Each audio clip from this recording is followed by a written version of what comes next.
Olá pessoal, eu sou o Kevin Wallace, do PET de Ciência da Computação da Universidade Federal do Rio Grande do Norte, e estou aqui justamente com o Daniel Gomes e o Gabriel Martins para prestar a aula 5 do curso Modelagem de Problemas Computacionais com Grafos. Bom, nessa aula aqui a gente vai ver o que são algoritmos heurísticos, né? Dando continuidade àquela aula que a gente viu, a aula 4, que a gente viu algoritmos exatos, então vamos ver os algoritmos heurísticos, o que eles são e por que eles são tão utilizados, né? Porque você escuta tanto ouvir falar sobre, né, de heurística dentro do campo de grafos. E aí, vamos ver alguns algoritmos que são heurísticos, né? No caso, são o vizinho mais próximo, Clark and Wright, Ford e Fulkerson e o Largest First, que são alguns algoritmos heurísticos aí para solucionar os problemas clássicos que a gente apresentou nas aulas 2 e 3. Então, né, o que são algoritmos heurísticos? Né? A gente está falando desse algoritmo heurístico, a gente falou dos algoritmos da aula passada. Vamos mostrar o que os algoritmos heurísticos são. Bom, qual a ideia dos algoritmos heurísticos? Em certas ocasiões, em certos problemas, a gente não tem como aplicar muito bem o algoritmo exato. Por quê? Como você deve ter visto na aula de backtracking, de branch and bound, por mais que a gente tenha a garantia da resposta correta, né, que a gente vai conseguir encontrar a melhor resposta para aquele problema, para aquele gráfico que foi fornecido, nem sempre essa resposta vai chegar em um tempo hábil. Pode ser que ele demore muito tempo para gerar, e com muito tempo a gente não diz em questão de meses ou dias, é questão realmente de um tempo absurdamente inviável, é milhares de anos, então torna-se inviável, né, utilizar essa solução para pegar um problema mais complexo. Por exemplo, já tive problemas de implementação com o Branch and Bound, que com um gráfico com 10 versos ele resolvia o problema em 10 segundos, e um problema com 11 versos ele já demorava 100, e o de 12 algumas horas, e por aí vai. Então você vê, né, que o crescimento deles de tempo é absurdo, e com isso, né, a gente tem esse problema, né, que a gente não consegue aplicá-los em problemas muito grandes, porque eles consomem muito tempo, consomem muita memória, e torna inviável, né, a utilização de algoritmos exatos. Mas aí, o pessoal às vezes de computação desenvolveu os algoritmos heurísticos. O que são algoritmos heurísticos? Eles são algoritmos que buscam encontrar uma resposta aproximativa, né, uma resposta mais próxima do que seja exato, e com isso, né, poupar tempo. Por quê? Porque, como eu disse, né, os algoritmos exatos eles demoram muito tempo a serem executados em certos problemas, e aí a gente utiliza esses heurísticos para poder ter uma solução ali, pelo menos viável, né, em um problema maior. Então, por exemplo, se a gente tivesse um caso de um problema com 50 vértices, se a gente tivesse que resolver um problema com caixa viajante, por exemplo, nesse grafo. Se a gente tivesse um algoritmo exato, ele demoraria uma quantidade enorme de tempo. Já se a gente jogasse uma heurística, ele poderia resolver isso em segundos, ou então até décimos de segundos. Então a heurística realmente ela é bem efetiva com isso aí. E geralmente essa solução dela não é tão longe da solução ótima, né? Achei assim próxima bastante para ser uma solução viável até de se implementar. Então não tem problema nessa perca da precisão em prol do tempo, já que pelo menos a gente vai ter alguma resposta, né?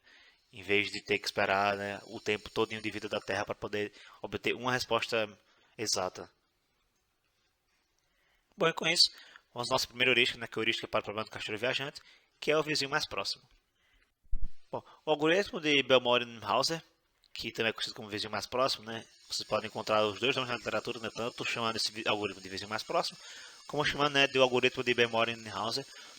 Ele é um algoritmo bem simples. Ele foi uma das primeiras heurísticas, né, propostas para a solução para o castelo viajante. E ele é a heurística bem, digamos assim, bem... A definição é de uma heurística que o pessoal chama de gulosa, que é basicamente ela pega a melhor solução naquele ponto do problema, né? Ele não consegue enxergar o futuro da solução ou até a parte anterior muito. Ele só considera a parte atual e pronto. Então ele só pega ali o que parece melhor no momento e isso de vez em quando acarreta que a gente acaba pegando a solução não tão interessante, porque a gente se colocou, digamos, o pessoal diz na sinuca de bico, né? A gente pegou um caminho que parecia ser melhor, só que na verdade ele vai resultar numa solução um pouco pior, porque digamos, esse verso que ele inseriu na solução, né, ele vai começar a percorrer caminhos mais pesados, ou caminhos não tão viáveis né, se ele for para esse lugar, mas a gente discute um pouco melhor quando for mostrar a implementação dele. Né? Bom, basicamente, a ideia do vizinho mais próximo é pegar um verso inicial, né, então ele vai dizer que vai ser o primeiro verso do grafo, e colocá-lo no conjunto de solução, né, que seria esse H. Então a gente pega assim, um vértice qualquer lá do nosso conjunto N e coloca no H. Se tivesse você escolhido a dedo, né, a gente pode dizer, não, eu quero iniciar do vértice X, ou então a gente pode simplesmente né, pegar aleatoriamente isso aqui, fica a cargo né, de quem vai implementar a solução do problema, né, fica a cargo da sua modelagem, do que é melhor colocar na sua modelagem, né, você escolhe um vértice aleatório, você escolhe um vértice a dedo, aí com quem está implementando essa solução. Enfim, uma vez que a gente insere esse primeiro vértice, a gente vai percorrer, né, todos os vértices do gráfico. Então, enquanto nossa conjunto de solução, né, nosso H, o tamanho dele, a cardinalidade dele é menor do que n, que é a nossa quantidade de vértices, ou seja, enquanto a gente não olhou todos os vértices ainda, enquanto dá falta a gente para olhar, a gente vai procurar um vértice mais próximo, né, vai contra o HK, que não está em H, ou seja, um vértice que ainda não foi olhado, né, que ainda não está no conjunto de solução, que é mais próximo do HI, né, que é o vértice que a gente está atualmente. Ou seja, esse mais próximo, como você pode ver aqui, ele não tem uma definição matemática propriamente dita. Então, esse mais próximo pode ser a aresta de menor peso, né? Qual aresta liga um vértice para qual vértice tem uma aresta de menor peso ligando ele a partir de HI. Ou então você pode usar coisas mais específicas do seu problema. Então, o vértice mais próximo, na verdade, é um vértice que tenha o peso do vértice menor, ou então que qualquer outra coisa que o seu problema possa ter, né, essa proximidade, né, você que vai definir na hora de fazer o seu algoritmo. Mas enfim, considerando, né, que o vértice HI ele é mais próximo, né, para sua métrica arbitrária, ele vai inserir o vértice HK, que é o vértice que está ligado de HI e é mais próximo, após HI na solução. Ou seja, esse conjunto aqui, a ordem dele, né, de inserção dos elementos, importa. Então, a gente colocando no HK, depois de HI, quer dizer, a gente estava em HI, foi para HK, para a gente indicar essa direção, né, esse sentido do nosso caminho. E aí, a gente vai colocar a iteração, né, a gente vai dizer que I é igual a K, porque esse K aqui, né, foi o vértice que a gente visitou agora, jogando a solução. Então, ele vai começar a olhar a partir dele, quem é o próximo vizinho mais próximo dele, para poder continuar a execução do algoritmo até que a gente consiga percorrer todo mundo. Mostrando aqui no exemplo prático, a gente tem esse grafo aqui. E vamos começar, né, pelo vértice a execução do algoritmo. Pelo vértice a gente tem essa lista de vértices adjacentes, né, que são o B, o C, o D e o E. Então, todos eles são ligados. Vale notar que a heurística do menor caminho, ela não necessariamente precisa que seja um gráfico completo. Geralmente é usado gráficos completos por causa do problema do caixeiro viajante. Existem estudos que dizem que é mais fácil você garantir que existe um ciclo hamiltoniano se você tiver um gráfico completo. Então, assim, quase sempre que você modela um problema assim, você modela com gráficos completos. Mas essa heurística não está restrita apenas a gráficos completos, né? Diferente do que vai mais na frente, né, do Clark, ele não precisa que o gráfico seja completo. Você pode usá-lo em gráficos não completos, porém vai exigir pequenas alterações no algoritmo, nada demais, mas vai ter que ficar atento a esse pequeno detalhe. Enfim, a gente agora tem todos os adjacentes de A, e a gente vai ter que olhar qual é o menor custo. A gente tem um custo 1, custo 3, 5 e 6. Então o menor custo seria, né, o 1, que seria o mais próximo. Então, essa é uma métrica de mais próximo, né, o custo da aresta, mas como eu disse, poderia ser outra coisa. Então, a gente vai pegar, né, esse caminho para C. Então, a gente vai colocar C na nossa pia de solução, que seria aqui.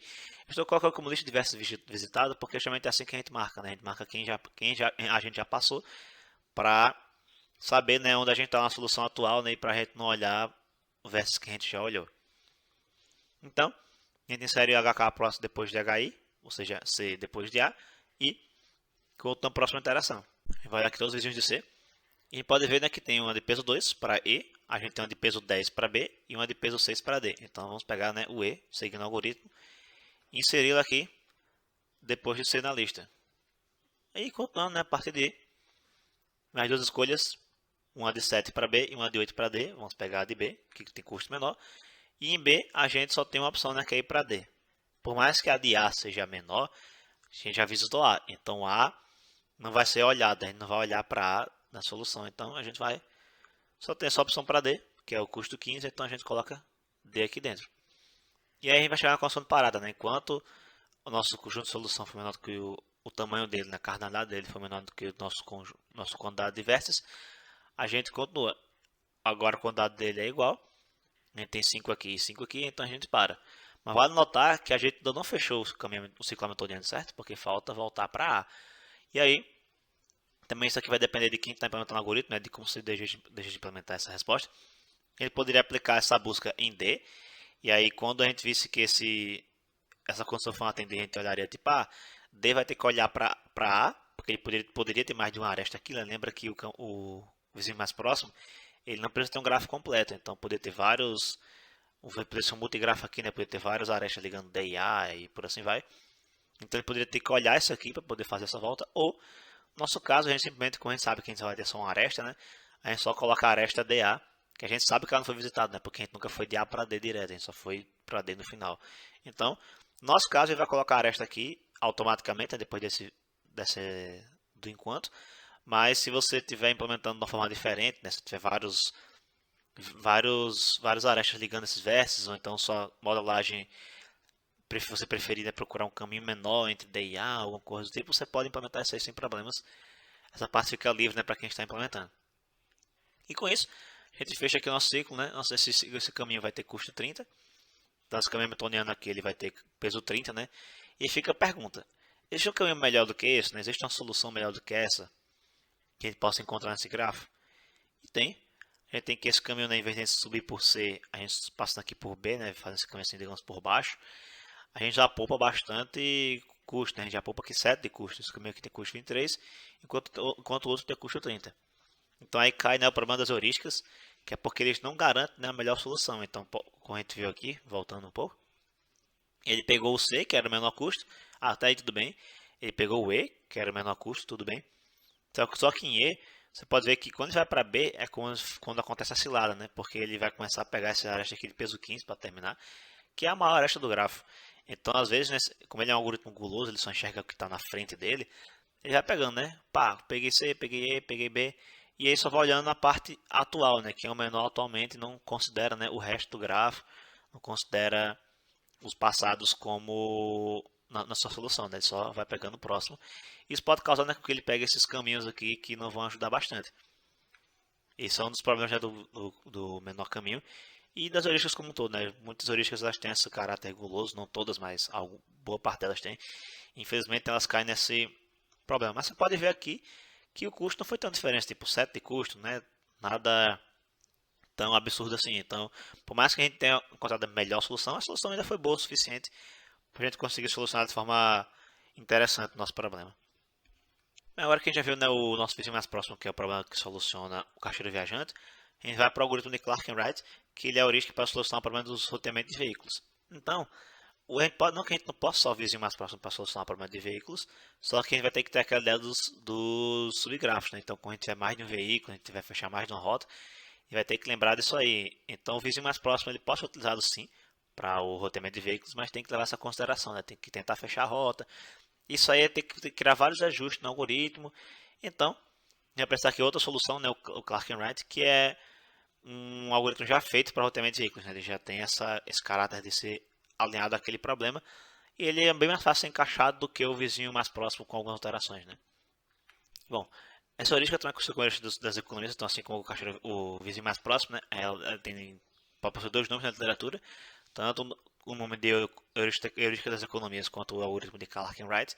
Geralmente você vai encontrar mais como Clark and Wright, mas a heurística das economias também é possível, né? Então você encontrar em algum material o nome heurística das economias, você pode se remete a esse algoritmo aqui, né? Mas enfim, continuando, ele é um algoritmo, né, utilizado para solucionar o problema do roteamento de veículos, que é um problema do caixão viajante, como a gente viu na aula 2.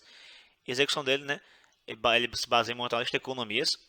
E a partir dessa lista de economias, a gente vai colocando vértices na rota, até que das duas, ou a gente vai visitar todos os caminhos, ou a gente vai fechar uma rota. E aí, ele vai executar um algoritmo até essa lista de economias ficar vazias, ou até, né, você colocar uma condição de parada assim customizada, né, dentro do algoritmo. Então, vamos lá. Esse aqui é o pseudocódigo para heurística. A gente pega o grafo, a gente tem sempre um vértice K e seleciona para um critério ou aleatoriamente, né? Então a gente pega algum vértice ali arbitrário para começar a nossa solução. Geralmente, né, sua modelagem vai dizer quem é esse vértice K, né? Ele vai dizer, olha, a gente precisa começar tal vértice, como é o problema do roteamento de caminhos, né, de veículos, a gente geralmente vai ter um vértice inicial. Então, esse K aqui geralmente já é marcado, mas caso você não tenha nenhum critério pelo K, você pode escolher qualquer um aleatoriamente e começar a heurística que não vai ter problema nenhum. A gente vai considerar todos os vértices ligados a K. Então, vai obter a lista de economias do grafo, né, da seguinte forma. A gente vai pegar esse S e J. Quem seria S e J? Seria a economia de IJ. Então, a economia da aresta, né, IJ, ela é igual à economia o custo, né, da aresta JK, mais o custo da aresta KI, menos o custo da aresta IJ. Tá, mas o que isso quer dizer, né? Só tô vendo aqui as letras, ninguém disse o que as letras significam. Basicamente, a gente disse que a economia, a gente inserir a aresta IJ no nosso percurso, ela é calculada, né? Como sendo o custo da aresta que vai de J para K, mais o custo da aresta que vai de K para I, menos o custo da aresta que vai de I para J. Ou seja, a gente tem, essa heurística ela considera que a gente tem vários loops, né? A gente tem uma ligação do vértice K para seu vizinho, do K para o outro vizinho e K para todos os vértices do grafo. Então a gente olha, faz beleza, a gente tem um caminho que vai de K para, digamos, o vértice A, por exemplo, e a gente tem um caminho que vai de K para B. Se a gente, em vez de ir de K para A, voltar para K e depois de K para B, se a gente fizesse K para A para B e B para K, seria mais barato? Essa é a pergunta, né, que essa economista está fazendo. Então, o IJ seria o A e B. E a gente vai olhar, né? Tipo, se a gente for de B para K e de K para A, nesse caso, ele vai dar um custo, né? Para percorrer e a gente vai subtrair desse custo o custo da IJ, né? Seria AB. Se esse custo for positivo, quer dizer que esse caminho aqui, né, o JKKI, ele tem um peso maior do que o de IJ, porque, né, a gente tem essa subtração aqui, quer dizer que essa soma aqui foi maior, né, se não for positivo. Então quer dizer que se a gente pegar a aresta IJ ao invés da JK e depois KI, a gente vai estar poupando, né, vai ter uma economia de percurso. E aí, quer dizer que essa aqui é uma solução boa, né? Esse cara aqui tem um potencial bom, porque ele está economizando, né, uma boa parte do percurso aqui.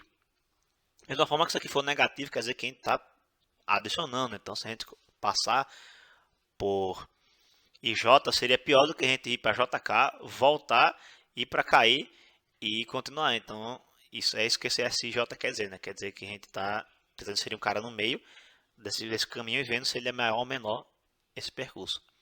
Enfim, uma vez que a gente vai montar toda essa lista de economias, a gente vai passando para cada vértice montando, pá. Então seria AB, AC, AD, BA, BC e tudo mais, até montar todo mundo. A gente ordena essa lista em ordem decrescente, ou seja, do maior para o menor. Porém, né, se for repetido, a gente vai continuar mantendo lá. Então pode sim haver repetição de pesos. E geralmente vai ter, né? Porque, como eu disse, como você vai ter a combinação, então você vai ver coisas do tipo AB e BA. E se o seu grafo não tiver arestas repetidas, né, eles vão ser o mesmo peso, né? Porque está indo para um cara e indo para o mesmo cara de novo. Então, essa lista sempre vai ter algumas repetições, como a gente vai ver nos exemplos. E aqui a gente vai percorrer, né, a lista de economias, tentando sempre, né, o nosso maior SJ, né, nossa maior economia. A gente tenta inserir ela no gráfico, né, lembrando que nem sempre a gente vai conseguir inserir, porque a gente já pode ter passado por aquela aresta, ou pode ser que inserir ela gere um caminho inviável, então a gente tem que verificar isso aí para garantir, né, que a gente vai conseguir, não, a gente não vai inserir uma aresta, né, no caminho que a gente não poderia. E aí, aqui nesse ponto, né, nessa sim, inserção na aresta, lá, que a gente vai verificar, né, se nosso veículo ele estourou a capacidade. Então, se a gente trabalha com problemas, né, de veículos capacitados, que no nosso caso, né, do problema do roteamento de ônibus, a gente vai olhar, né, se inserir essa aresta aqui não vai causar um problema de o ônibus ficar com a capacidade estourada, né, a gente vai colocar mais alunos do que a gente poderia colocar. Se for o caso, a gente vai ter que pular essa aresta, né, vai ter que ir para a aresta seguinte da lista, e aí tentar nessa lista de adjacências, de economias, perdão, até a gente ou passar a lista toda e não conseguir inserir ninguém, quer dizer que o veículo está cheio e não consegue pegar mais ninguém, ou a gente, né, fechar todos os vértices do caminho, né, a gente remover a lista. Então, uma vez que a gente tem esse veículo completo, a gente vai passar, e aí quando a gente fechar e não conseguir pegar mais ninguém, a gente fecha a lista de economias, fecha a rota, fecha o subgrafo e a gente vai montar depois outra lista de economias com os vértices que tem atualmente, né, só com os vértices que a gente não inseriu. Olhar novamente para a próxima rota e aí vai, né, até a gente fechar o grafo e não ter mais como montar essa lista porque não existe mais vértices que a gente não olhou. Agora nós vamos lá dar um exemplo assim como fez com o vizinho mais próximo para mostrar o algoritmo de execução. Então a gente vai, né, começar pelo vértice K selecionado por um critério ou aleatoriamente. Vamos escolher o A novamente aqui, né, para manter nosso padrão, fingindo que o nosso A é a nossa fonte, né, nosso vértice inicial. E aí, a gente obtém a lista de economias a partir de A, né, usando essa fórmula aqui. Nosso K, né, seria o vértice A. Então, seria E J a gente vai iterando, né? E J vai mudando, vai de A para C, para D, por aí vai. E o J também. Já o K vai ser sempre A, então vai ser sempre alguém em A e A em alguém. Então AC, BA e ou AB, né? E por aí vai até a gente fechar toda a lista de economias. Eu já botei aqui a nossa lista de economias para facilitar a nossa vida. E detalhe, né? Você pode ver que o formato gráfico mudou. E você pode pensar, lembra que eu disse que ele veio que faz um loop entre cada vértice e nossa origem? Então, isso aqui vai ser os caminhos que a gente tem, né? Então, por exemplo, para a gente percorrer o grafo todo, a gente, segundo essa configuração aqui, a gente iria de A para C, C para A para D, D para A para E para A para B, B para A. Então, a gente tem que fazer sempre sair de volta, ir de volta. Você pode ver que não configura um ciclo hamiltoniano, né? Porque a gente está repetindo vértice, repetindo aresta e tudo mais. Só que a gente monta assim, que é para dizer, a gente tem esse caminho aqui, que ele até que não é viável, né? Só que a gente inserindo arestas aqui no meio, vai tornar o nosso caminho mais fácil. A gente vai de A para C, de C para D, por aí vai. A gente não vai precisar ficar voltando para A e indo para D, por exemplo. Vai gerar, né, um caminho viável e mais econômico. Então, uma vez que a gente tem na nossa lista, a gente monta essa configuração aqui para exemplificar. A gente vai tentar pegar, né, o maior SIJ e colocar remover uma aresta que vai de A para C. Então, essa aresta IJ, uma aresta KI, perdão. Remoção da aresta KI e JK, ou seja, a remoção da aresta que vai de A para aquele cara e que vai do outro cara para A, né? Vai remover as duas pontas da ligação e ver se a ligação entre os outros dois vértices, né? Depois que a gente remover essa ponta, ela é econômica, né? Isso que o nosso S dizia. Então, a gente vai olhar essa lista, remover as arestas que ligam a A dos dois vértices e ligar os vértices entre si. Então, no caso aqui seria C e E, a gente pegaria o C e o E, ligariam eles dois. E as arestas que ligam C e A, uma delas, né? Essa daqui, por exemplo, e essa daqui em cima do E, a gente removeria para tirar essa redundância. Então, a gente teria um cara aqui e eles ligariam a A. Vamos lá, mostrar aqui. Seria mais ou menos assim, né? A gente tem aqui nosso S de C. Então, a gente remove uma aresta que liga C para A. A gente vai A, C, E. E remove uma aresta que liga A e C, A e E. Então, isso vai ter só o início, como se fosse subgráfico, né? A gente tem o início aqui, passa pelo caminho em C, passa pelo caminho em E, e vai para A. Isso aqui, né, no subgrafo já seria no ciclo hamiltoniano. Você pode ver que no subgrafo ACE a gente já tem um ciclo hamiltoniano formado aqui. Ou seja, que poderia ser uma rota, porém a gente vai até o final, né? A gente vai querer fechar tudo, então a gente vai olhar todas as nossas listas de economias. Passando para a próxima interação, a gente vê, né, que essa próxima lista aqui, né, o EC novamente seria o mesmo caminho, só que inverso. Em vez de a gente começar por C e chegar em E, a gente começaria de E e chegaria em C. Só que como é o mesmo cara, né, a gente vai lá e ignora, por isso está marcado aqui de azul. E aí a gente pega o próximo, que seria o S de DE. Então, D para E, a gente tem um caminho, né, a gente coloca aqui a ligação D para E, removendo novamente a aresta AE da solução, porque agora o E está ligado a D, e o final do caminho vai ser D para A. Então a gente remove uma de D, remove uma de E, e monta o caminho. Então esse subgrafo agora vai ficar A, C, E, D, e essa é a nossa rota, né? Atualmente. A gente já tem aqui o B, que vai ter que olhar, então vamos lá para a lista de economias. Já pular todos esses caras aqui, né? Porque ou são repetidos ou eles são inviáveis. Então, por exemplo, BE, ele não é viável. Por quê? Porque E já está ligado dos dois vértices. Então, já encontrou uma solução para E. Então, a gente não vai poder olhar BE, porque já foi ligado, né? E por aí vai, DC a mesma coisa, né? Já estão ligados aqui. E aí vai para o próximo mais viável, né? Que seria o BC. Infelizmente, você pode ver, né, que tem um valor negativo. Então quer dizer que isso aqui já seriam caminhos não tão legais, né? Eles já estão adicionando custo, mas infelizmente a gente vai ter que colocá-los, né, porque a gente quer percorrer todo mundo. Aí eu fecho aqui o BC, né? A gente pode ver que o BC ele é um vértice viável. E a gente fecha a solução, né? Que a gente vai ter aqui um caminho de A para D, caminho de A para B. E aí, né, fechando nosso caminho aqui, passando por todo mundo. Então a gente já pode, né, ignorar o resto da lista, porque não tem mais para que olhar, né? Já fez nossa rota, então esse resto da lista aqui se torna irrelevante. Vamos lá. Nossa rota aqui, né, fechou com o custo total 28. Então, né, lembrando lá do nosso vizinho mais próximo, já que a gente está no mesmo grafo, a gente tem que o melhor caminho que a gente tem encontrado lá era custo 23. Ou seja, essa heurística também não consigo encontrar o caminho perfeito, né, o caminho de menor custo total, mas ainda assim ele já foi uma melhora, né, já do problema lá do algoritmo, perdão, do vizinho mais próximo. E também, né, ainda assim, é uma solução bastante viável. E como eu disse, né, quando a gente fosse trabalhar com os ônibus, por exemplo, que a gente ia fechar várias rotas, a gente fecharia os subgrafos e aí continuaria depois na lista, né, de economias a partir dos casos que a gente não tem ainda. Então, fechando que dizendo que a gente fechou isso aqui, se tivesse uma outra aresta, uma aresta K aqui, por exemplo, aresta não, perdão, um vértice, a gente poderia fechar esse subgrafo aqui como uma rota e depois começar a fazer as outras rotas a partir de A, ou então de outro vértice que esteja iniciando aquela rota, né? Então, ela tem esse ganho também, né, de facilitar a implementação dos veículos capacitados. Mas agora vou deixar com vocês o Gabriel, que vai explicar sobre o algoritmo de Ford-Fuchs. É isso, pessoal. Muito obrigado. Olá, me chamo Gabriel Martins, sou integrante do PET Ciência da Computação e vou dar continuidade ao vídeo da aula 5 com o algoritmo de Ford-Fulkerson.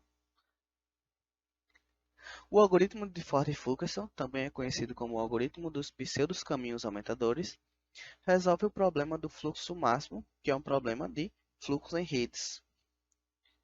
Um conceito importante que nós precisamos entender para aplicarmos no algoritmo é a capacidade residual. Em uma aresta direcionada é a capacidade menos o fluxo. Ou seja, cada aresta direcionada que a gente possui no nosso grafo, ela possui uma capacidade máxima de fluxo que podemos passar e o próprio fluxo dito. Então, a capacidade residual é a capacidade máxima de fluxo que pode passar naquela aresta, e o fluxo é o fluxo que está passando naquele momento pela aresta. Então, essa é a capacidade residual. Cada iteração começa com um fluxo F, que respeita as capacidades dos arcos. A primeira iteração começa com fluxo nulo, ou seja, assim que a gente iniciarmos o nosso algoritmo, todas as arestas que pertencem a esse problema começarão com o fluxo máximo, o fluxo que está passando naquele momento como zero,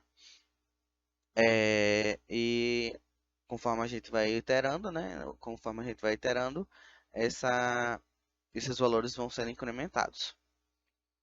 Em seguida, procuramos por um caminho simples com capacidades positivas, que significa que é um aumento path, a gente vai falar mais, de S até T, da fonte até o sumidouro. Fonte é o S e T é o sumidouro. Um augmenting path é um caminho simples, sem ciclos, no grafo residual, ou seja, ao longo das arestas cuja capacidade residual é positiva. Se esse caminho for encontrado, podemos adicionar e aumentar o fluxo ao longo dessas arestas. Seja C a menor capacidade residual das arestas no caminho, em seguida, aumentamos o fluxo da seguinte maneira. Atualizamos a função f, que é o fluxo, entre os vértices U e V, e ela vai receber o mais igual à capacidade residual, né? Vai ficar mais igual à capacidade residual daquela aresta. E na aresta reversa, né, digamos assim, ela vai ficar menos igual à capacidade residual, a menor capacidade residual daquele caminho, para toda a aresta U e V no caminho. Então a gente continua a busca por aumento paths e aumentar o fluxo até não conseguir encontrar mais nenhum caminho, nenhum aumento path mais. E quando a gente não consegue, aí a gente diz que encontramos o fluxo máximo. Aqui temos o pseudocódigo da função, do método de Ford-Fulkerson. A gente vai passar como parâmetro um grafo, que é o gráfico que a gente tem uma rede, né, de fluxo. A gente passa também o S, né, que é a fonte, e o T, que é o sumidor. Iniciamos todas as arestas com fluxo sendo zero. E a gente define um grafo residual e que vai ser atualizado nessa função atualiza grafo residual, que a gente vai ver também o pseudocódigo mais para frente. E então, enquanto existir um caminho de aumento de S para T no grafo residual, a gente faz os seguintes processos. Seja P um caminho de aumento de S para T, o grafo residual, define a capacidade do caminho como a menor capacidade das arestas. Então, ele vai olhar a capacidade de cada aresta e da capacidade das arestas que pertencem ao caminho, ele vai pegar a menor capacidade e vai ser a capacidade do caminho. Capacidade residual, né? No caso, capacidade residual. Para cada aresta em P, o caminho.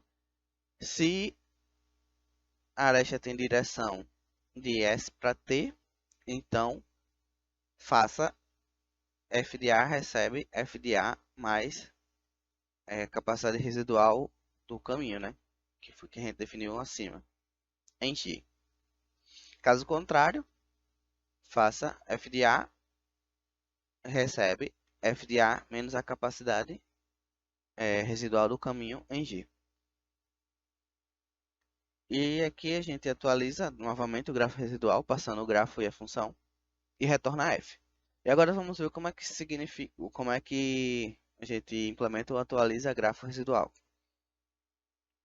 Então aqui a gente tem um método atualiza grafo residual e a gente recebe o grafo e a função f.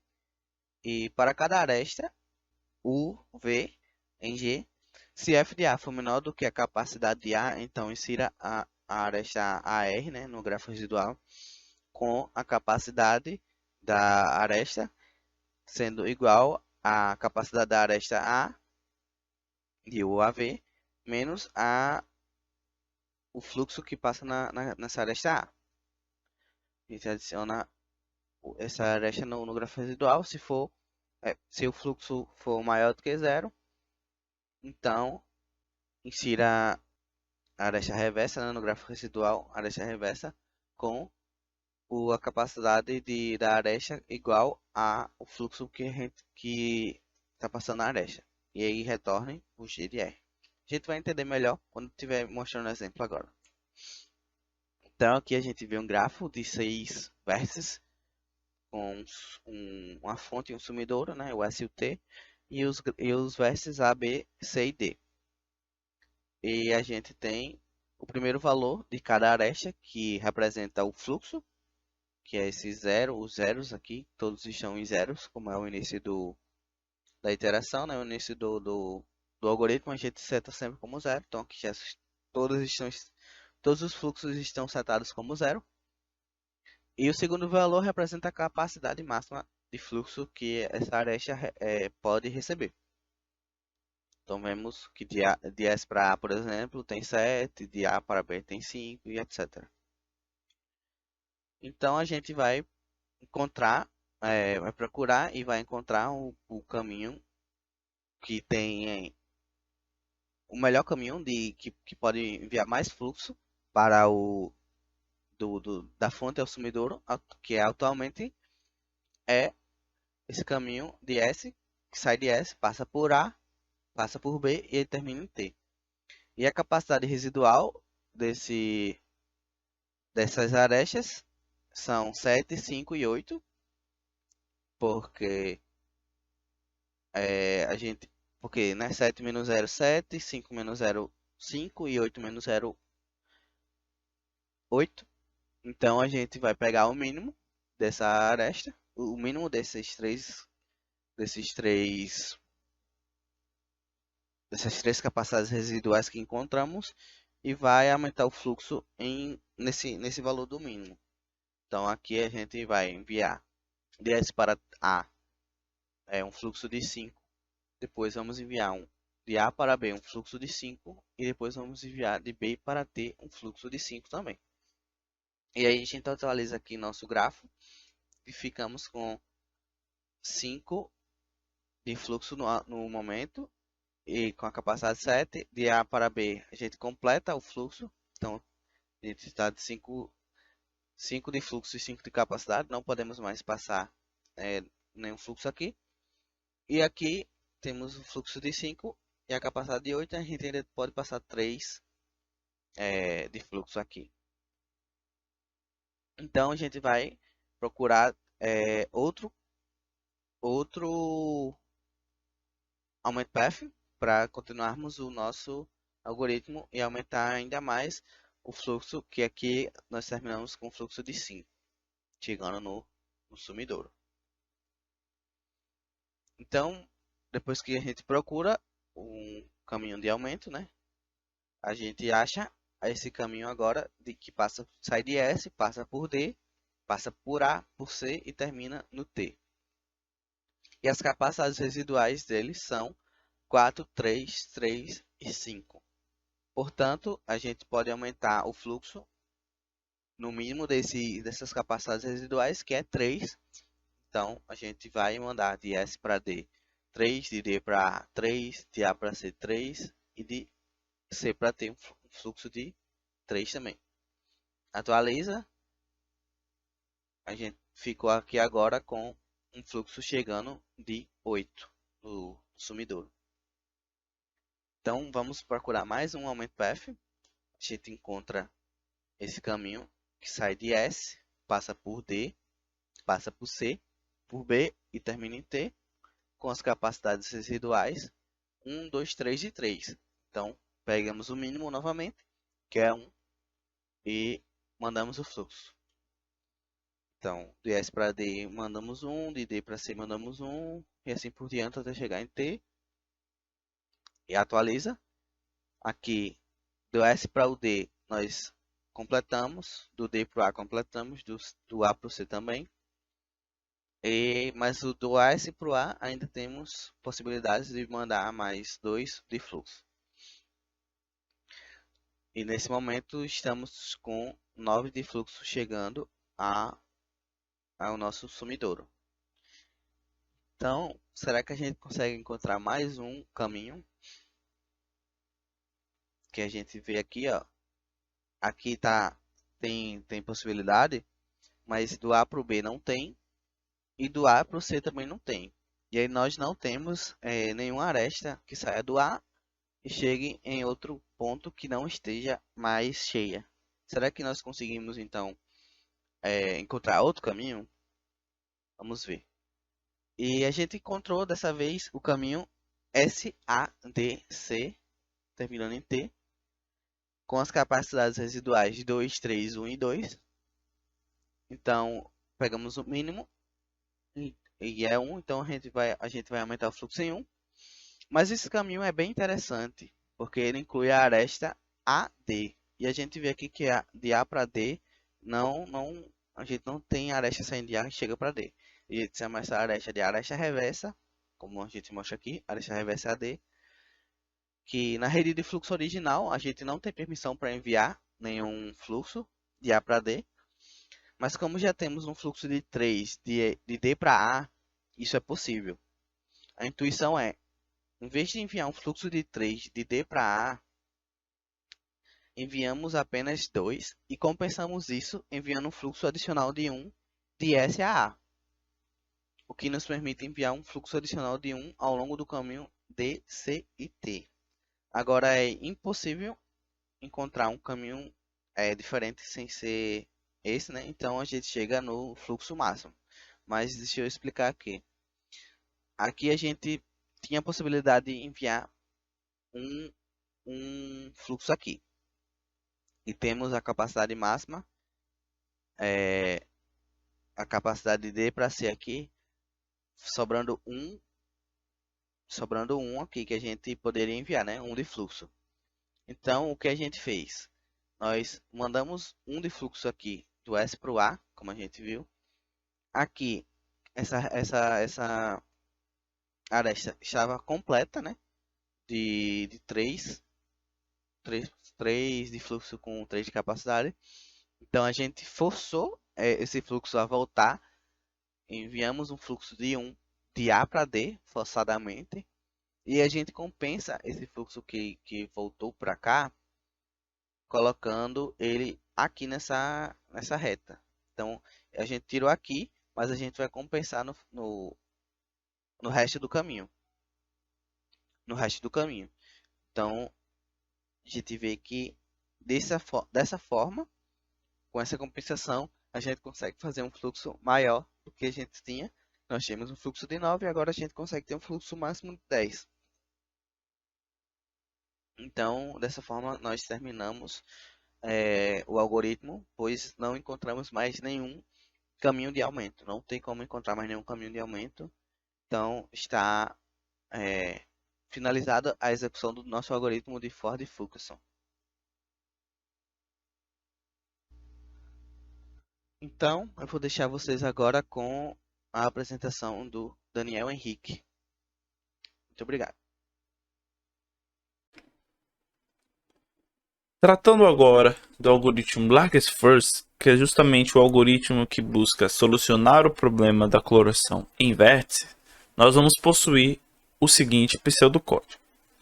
Bom, primeiramente nós fazemos a leitura, né, do grafo GNM e ordenamos os vértices de modo com que o xi seja maior ou igual, o grau do xi seja maior ou igual que o grau do xi mais 1. Ou seja, nós estamos ordenando de forma com que o primeiro vértice seja o que possui maior grau e o último seja de menor grau. Lembrando que o grau do vértice é a quantidade de vértices vizinhos que ele possui. Posteriormente, nós criamos N conjuntos que vão representar as N cores que podem colorir o grafo, né? Uma vez que a quantidade máxima de cores que nós conseguimos colorir um grafo em vértices é a quantidade de vértices, que basta atribuir cada uma das cores a cada um dos vértices. E nós inicializamos esses conjuntos como vazio, justamente porque nós não vamos possuir nenhuma cor atribuída a ninguém, primeiramente, né? Nós vamos colorir aos poucos, que é justamente no loop posterior. Já nesse loop aqui, nós vamos percorrer de 1 até n, né? Vamos percorrer todos os vértices, um a um, e vamos fazer o seguinte. Pegaremos um J, tal que a interseção do conjunto dessa cor J seja vazia com o conjunto de vértices vizinho a esse vértice que eu estou percorrendo atualmente no loop. O que isso quer dizer? Eu pego todos os vizinhos desse xi, que está sendo lido atualmente, e vejo se algum deles possui atribuição a alguma cor.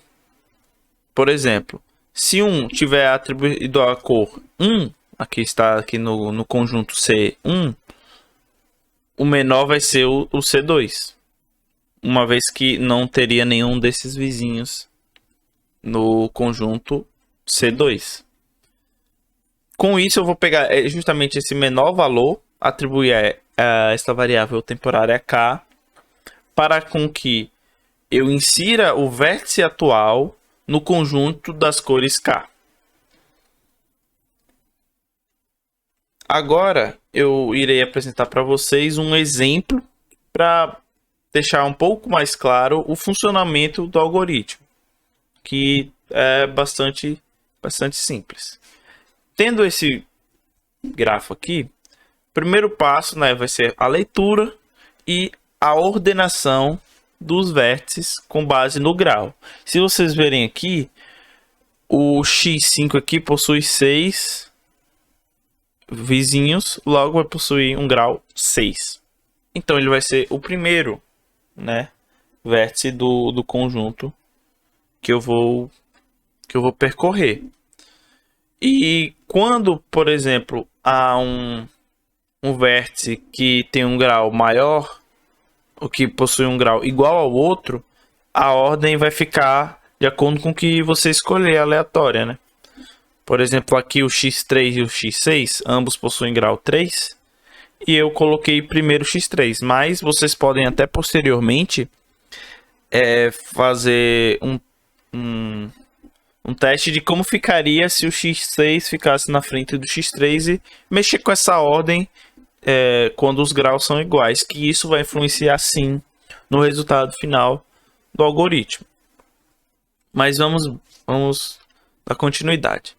Como o primeiro que eu vou ver é o x5, e no conjunto C1 ele é vazio, né? Não tem ninguém atribuído a cor 1, eu vou atribuir a ele. Agora o C1 lá do pseudocódigo, ele vai estar com o X5 nesse conjunto. Agora eu vou para o segundo de maior grau aqui, o X9. E ele não é vizinho aqui, né? Do X5. Se vocês verem, nenhum dos vizinhos dele possui alguma cor atribuída. Logo, eu posso atribuir também X1. Aí, continuando, vou aqui para o X1. E ele possui o X5 como vizinho.